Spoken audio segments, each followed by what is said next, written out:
Suite à une maladie contractée dès son plus jeune âge, Helen Keller est devenue sourde, aveugle et muette. Elle vit dans une obscurité et un silence total, ce qui la rend capricieuse, violente et incapable de communiquer, se comportant comme un animal sauvage. Ses parents, désespérés et cédant à la pitié, sont sur le point d'envoyer Helen dans un asile. Ils décident cependant de faire appel à la dernière chance, Annie Sullivan, une jeune institutrice malvoyante, fraîchement diplômée et animée d'une détermination féroce. Dès son arrivée, Annie est confrontée à l'attitude laxiste et l'amour étouffant de la famille, et surtout à la résistance farouche d'Hélène. S'engage alors un duel psychologique et physique brutal entre l'éducatrice et son élève. Annie est convaincue que la clé pour atteindre l'esprit d'Hélène est de lui apprendre la signification du langage en épelant des mots dans sa main, tout en la coupant de l'influence de ses parents.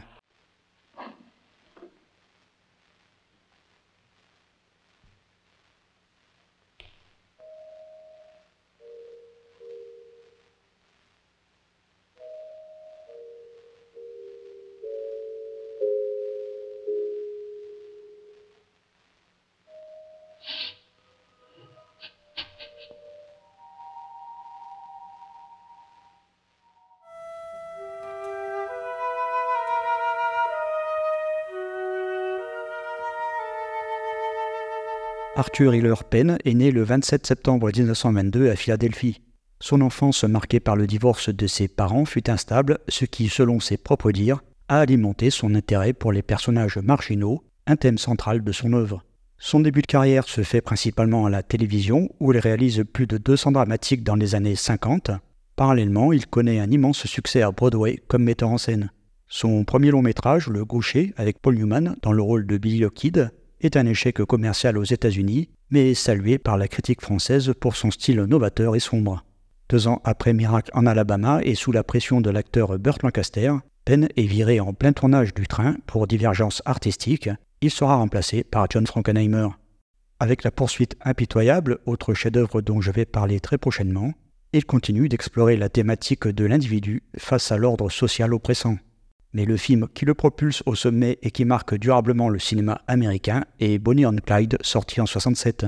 Sa scène finale de fusillade extrêmement graphique pour l'époque a fait voler en éclats les conventions du Code Hays et a changé la manière de filmer la mort au cinéma.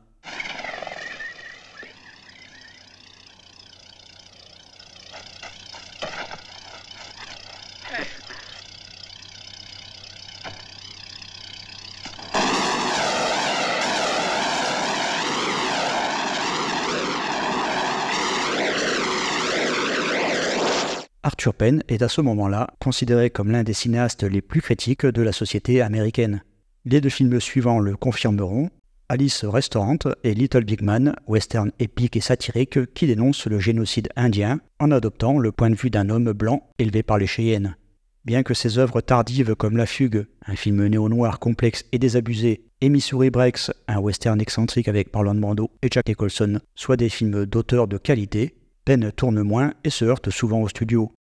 Après 5 ans d'absence, il revient à la réalisation en 81 avec Georgia, puis Target, où il retrouve pour la 3e fois Gene Hackman.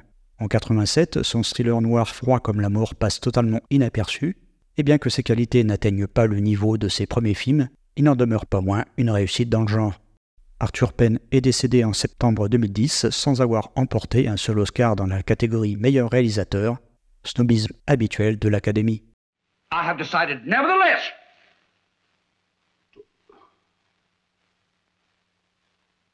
Miss Sullivan, I find it difficult to talk through those glasses. Why do you wear them? Sun's been down for an hour. Any kind of light hurts my eyes. Put them on, Miss Sullivan.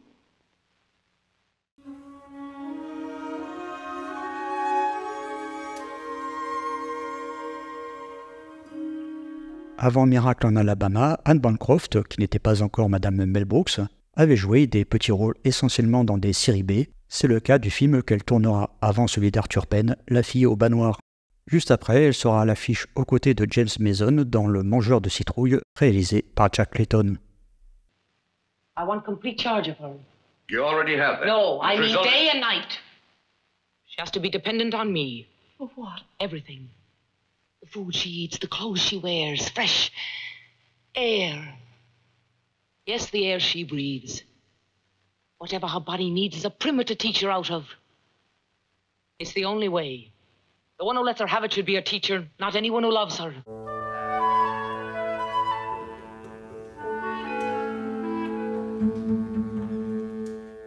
Anne-Marie Duke, plus connue sous le nom de Patty Duke, est née le 14 décembre 1946 à New York. Sa vie fut marquée très tôt par des drames personnels, ce qui influença profondément sa carrière et son engagement ultérieur. Issue d'un milieu familial difficile avec un père alcoolique et une mère dépressive, Patty Duke fut confiée dès l'âge de 8 ans à des managers, John et Ethel Ross, qui devinrent ses tuteurs. Ce sont eux qui lui donnèrent le nom de scène de Patty Duke et la lancèrent dans le monde du spectacle. Sous leur emprise, elle apparaît dans des publicités et des rôles à la télévision, mais elle grandit dans un environnement de contrôle strict et d'abus psychologiques et financiers. Sa carrière bascule en 1959 lorsqu'elle est choisie pour interpréter Helen Keller dans la pièce de théâtre Miracle en Alabama, rôle qu'elle reprend dans l'adaptation cinématographique qui fait l'objet de cette rétrospective. Puis la jeune actrice capitalise sur sa notoriété avec sa propre série télévisée, The Patty Duke Show, dans laquelle elle incarne un double rôle.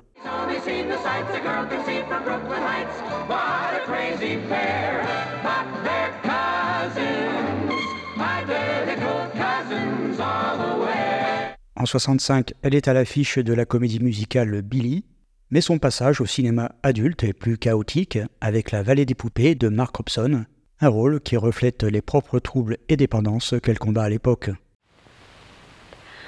Je suis fatiguée, j'ai passé une nuit affreuse.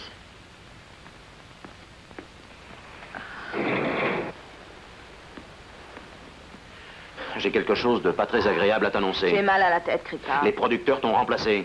Mais t'es fou, ils n'oseraient pas. Tu as tout fait pour que ça arrive, non? Lion, mon dernier film a été un énorme succès, il a rapporté une fortune. Ah oui, mais il a coûté plus qu'il n'a rapporté, et par ta faute. Ce sera l'une de ses rares apparitions sur le grand écran puisqu'elle se tournera ensuite vers la télévision, où elle reprend d'ailleurs le rôle d'Anne Bancroft dans une nouvelle adaptation de Miracle en Alabama. Dans sa vie personnelle, Patty Duke a souffert du trouble bipolaire, un diagnostic qu'elle n'a reçu qu'en 1982. Elle s'est dès lors engagée activement pour la cause de la santé mentale, devenant l'une des premières célébrités à parler publiquement de sa maladie. Patty Duke est également la mère de l'acteur Sean Astin, vu entre autres dans Les Goonies et dans la trilogie du Seigneur des Anneaux. Elle est décédée en 2016 d'une septicémie à l'âge de 69 ans. Good girl.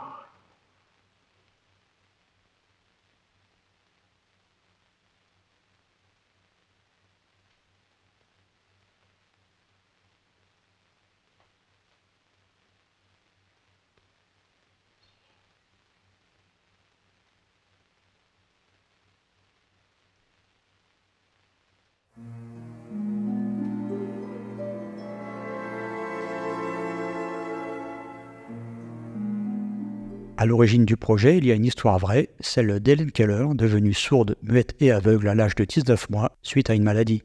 Jusqu'à l'âge de 7 ans, elle communique principalement par signes lorsqu'elle rencontre Annie Sullivan, sa première enseignante et compagne de toujours.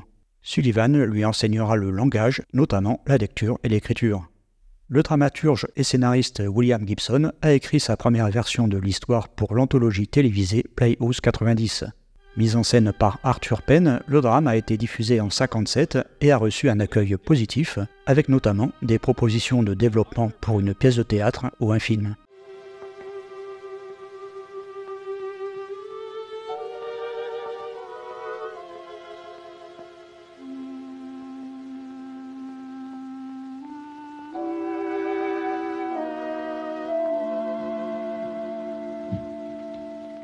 Après avoir travaillé ensemble à Broadway en 1958 sur un autre spectacle dans lequel jouait Anne Bancroft, Penn et Gibson se sont associés l'année suivante pour monter une version intégrale de Miracle en Alabama.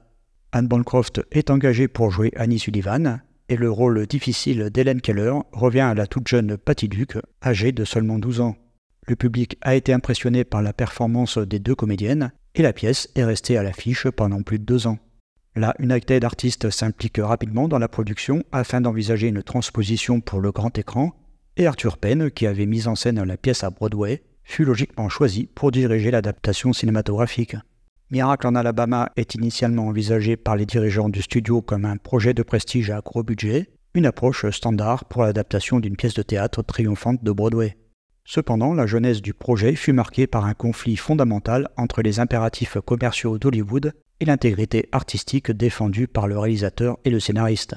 La direction du studio offrait à Penn et Gibson un budget de plusieurs millions de dollars à une seule condition, remplacer l'actrice Anne Bancroft par une star de cinéma plus populaire et commercialement viable, citant l'actrice oscarisée Elizabeth Taylor comme alternative souhaitable. Arthur Penn et William Gibson, fidèles à leur vision et à l'authenticité de la performance scénique, déclinent catégoriquement cette proposition. Leur refus de renoncer à Bancroft fut une déclaration forte en faveur de la continuité et de la justesse de l'interprétation. La conséquence directe de ce choix fut la perte du statut de projet de prestige du film. Le studio réduit drastiquement les moyens, forçant l'équipe à produire une œuvre en noir et blanc avec un faible budget final de 1,3 million de dollars. Historiquement, le cinéma hollywoodien des années 60 a associé le prestige au gros budget et à la couleur, le noir et blanc étant souvent réservé aux productions au risque financier limité ou à certaines œuvres d'auteur. En rejetant l'option de couleur et de gros budget, Penn a pu éviter le traitement visuel poli et souvent mélodramatique typique des films de prestige hollywoodiens. Patty Duke a été conservée par le studio en raison de sa performance jugée raisonnable sur scène. L'alchimie entre les deux actrices est largement attribuable à leur immersion technique et émotionnelle. Patty Duke vouait une admiration profonde à Bancroft, allant jusqu'à la vénérer comme un héros. Pour garantir l'authenticité de la communication non verbale, Bancroft et Duke maîtrisèrent l'alphabet manuel. Elle l'utilisait non seulement pendant les prises pour les besoins du scénario, mais également entre les scènes pour communiquer, notamment pour se faire de petites blagues. Pour l'éprouvante scène dans la salle à manger, où Annie tente d'apprendre à Hélène les bonnes manières à table, Bancroft et Duke portaient toutes deux des rembourrages sur leurs costumes afin d'éviter de graves contusions lors de l'intense escarmouche. Cette longue séquence a nécessité 3 caméras et 5 jours de tournage. Le film sera nommé aux Oscars dans 5 catégories, dont meilleur réalisateur, meilleur scénario adapté, meilleure actrice et meilleure actrice dans un second rôle. Seules les 2 comédiennes repartiront avec la statuette, Patty Duke devenant l'une des plus jeunes lauréates de l'histoire des Oscars. Take her, Miss Anne. Thank you. I'm afraid you're the difficulty, Miss Annie. Now, I'll keep it up what she's learned. You're quite right. Here, I don't think we need send her from the table. After all, she is the guest of honor. Bring her plate back. If she were a seeing child, none of you would tolerate any But of... she's not. I think some compromise is called for. Bring her plate. Please!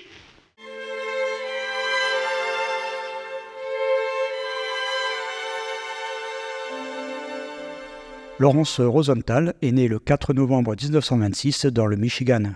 Il étudie le piano et la composition dans une école de musique à Rochester avant de se perfectionner à Paris auprès de la légendaire pédagogue Nadia Boulanger, dont l'influence est centrale pour de nombreux grands compositeurs du XXe siècle. Il commence sa carrière en tant que compositeur, arrangeur et chef d'orchestre à Broadway, puis fait ses débuts au cinéma à l'aube des années 60, abordant différents genres comme le drame historique avec Beckett, qui lui vaut sa première nomination aux Oscars, le western avec Une Bible et un fusil et la revanche d'un homme nommé Cheval, l'horreur avec L'île du docteur Moreau, le film catastrophe avec Météore, ou la fantasy avec Le choc des titans. Pour la télévision, il écrira l'excellent générique de L'Âge de cristal et plusieurs épisodes des aventures du jeune Indiana Jones. Compositeur discret, Lawrence Rosenthal a su s'adapter à l'évolution du cinéma en créant des musiques sophistiquées et dramatiquement efficaces.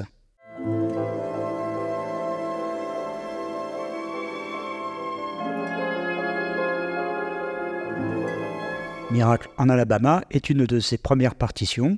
Rosenthal utilise la musique avec parcimonie, celle-ci n'intervient que pour souligner les moments de crise, de solitude profonde ou le miracle final. Plutôt que de grandes mélodies, le compositeur privilégie les motifs répétitifs et les textures sonores qui s'adaptent au mouvement interne des personnages. Parfois lyrique, parfois dissonante, la partition de Lawrence Rosenthal est un excellent exemple de musique psychologique et fonctionnelle. Elle évite le piège du sentimentalisme pour se concentrer sur la lutte intérieure et l'émotion brute, renforçant la tension dramatique avant de délivrer une catharsis musicale inoubliable.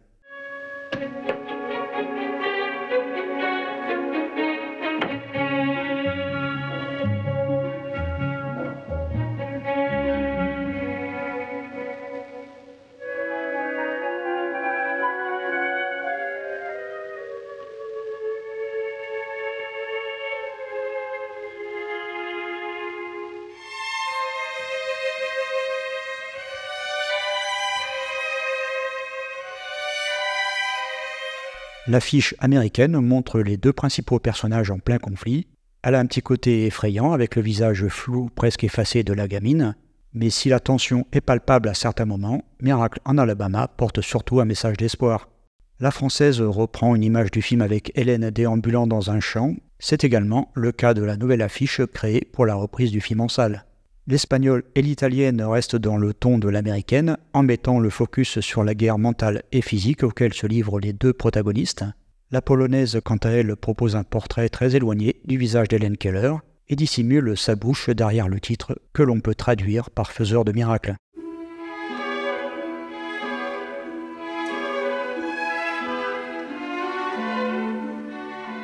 Miracle en Alabama sort sur les écrans américains le 23 mai 62 dans une petite combinaison de salles et n'encaissera que 2 millions de dollars, un échec.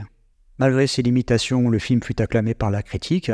Ce sera aussi le cas en France où il est exploité à partir du 30 novembre 62, mais là encore le succès ne sera pas au rendez-vous puisqu'un peu plus de 100 000 spectateurs feront le déplacement.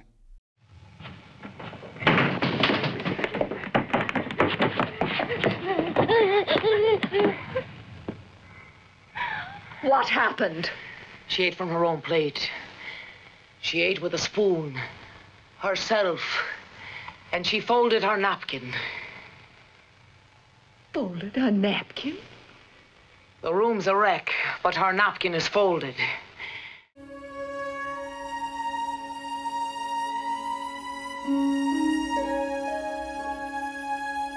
Lorsqu'Arthur Penn adapte en 62 la pièce de William Gibson, il transforme ce qui aurait pu n'être qu'un téléfilm édifiant en une œuvre d'une violence émotionnelle stupéfiante.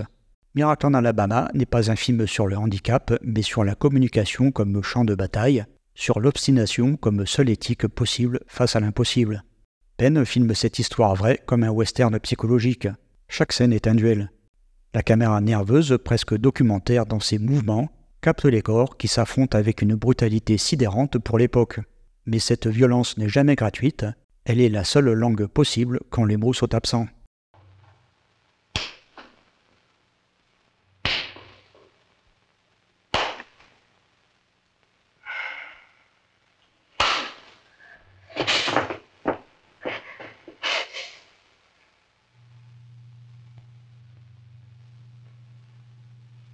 La mise en scène de Penn refuse systématiquement le pathos, pas de musique larmoyante, pas de regard attendri vers le ciel. Le réalisateur choisit le noir et blanc contrasté d'Ernest Caparros, qui transforme chaque plan en un espace de tension maximale. Les ombres dévorent les visages, les intérieurs étouffent, l'Alabama du film est une prison mentale avant d'être un lieu géographique. Au cœur du dispositif, deux performances qui transcendent le jeu d'acteur pour atteindre quelque chose de l'ordre du rituel.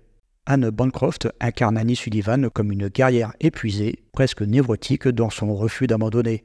Son jeu tout en retenue fait d'elle non pas une sainte laïque, mais une femme hantée par ses propres traumatismes. I said, I'm taking care of you. Where do we go? Ernie Sullivan, age 9, virtually blind. James Sullivan, age 7. What's the matter with your leg, sonny? It's his hip, mister. He was born that way. Can't he walk without that crutch? Face à elle, Patty Duke, qui avait 15 ans lors du tournage, livre une performance physique hallucinante et d'une animalité terrifiante.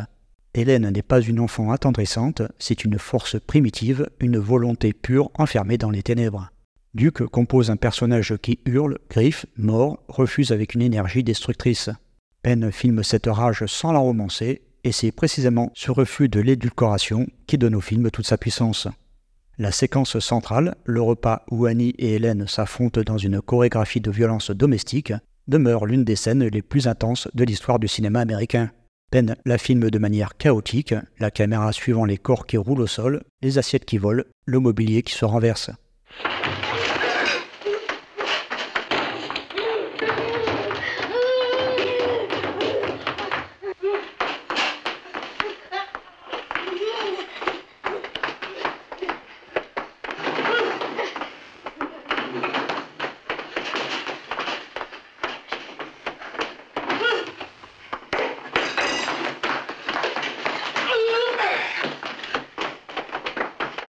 Ce fut un véritable choc pour moi car quand j'ai découvert le film très récemment, je n'avais pas connaissance de cette scène qui incarne finalement toute la philosophie de ce long métrage, L'éducation n'est pas une transmission douce, c'est une confrontation. Annie ne cherche pas à consoler Hélène, mais à la révéler à elle-même. Le film de Penn explore une thématique passionnante. Qu'est-ce qui sépare l'humain de l'animal, sinon l'accès aux signes ? Hélène vit dans un monde où elle est le seul sujet. Le travail d'Annie consiste à la sortir de sa forteresse d'isolement, à introduire l'altérité par la médiation du signe. L'alphabet manuel devient alors l'outil de cette révolution intérieure. La scène à la pompe où Hélène comprend que les signes tracés sur sa main correspondent à la réalité, que water, l'eau, n'est pas un geste arbitraire mais le nom de cette chose fraîche qui coule, est filmée avec une sobriété bouleversante.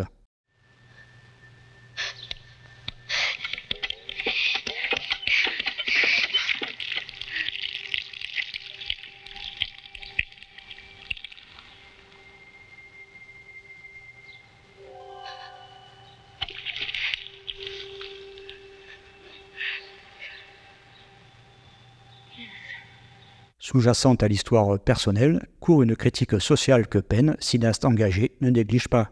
La famille Keller incarne un sud aristocratique déclinant, enfermé dans ses codes et ses lâchetés. Le père, capitaine nostalgique de la Confédération, préfère la paix familiale à l'émancipation de sa fille. La mère, douce et impuissante, aime Hélène d'un amour qui l'infantilise. Quant à Annie Sullivan, venue du nord industriel, elle porte en elle la violence nécessaire du progrès. Fille d'immigrés irlandais, elle incarne une Amérique nouvelle face à une Amérique fossilisée. You intend to starve her into obeying? She won't starve. She'll learn. All's fair in love and war, Captain Kelly. You never cut supplies. This is hardly a war. Well, it's not love. A siege is a siege. Miss Sullivan, do you like the child? Do you?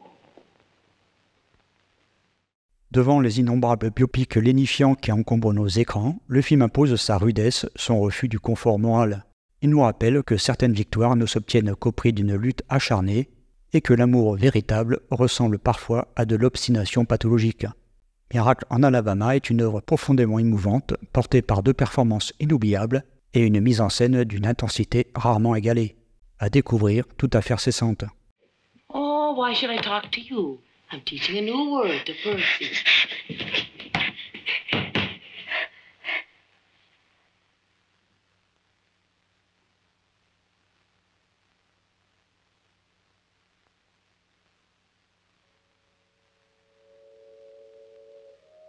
You jealous, are you? All right.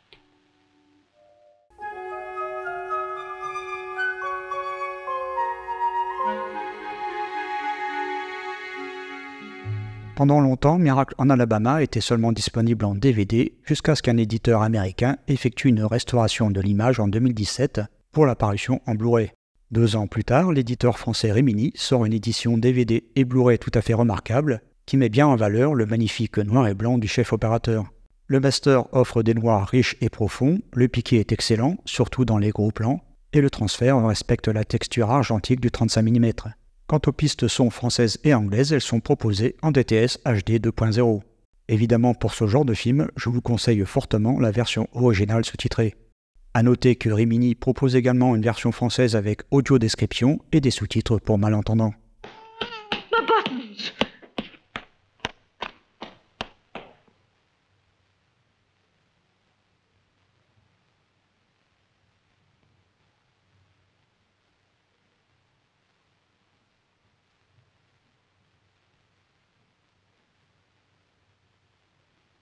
Eyes.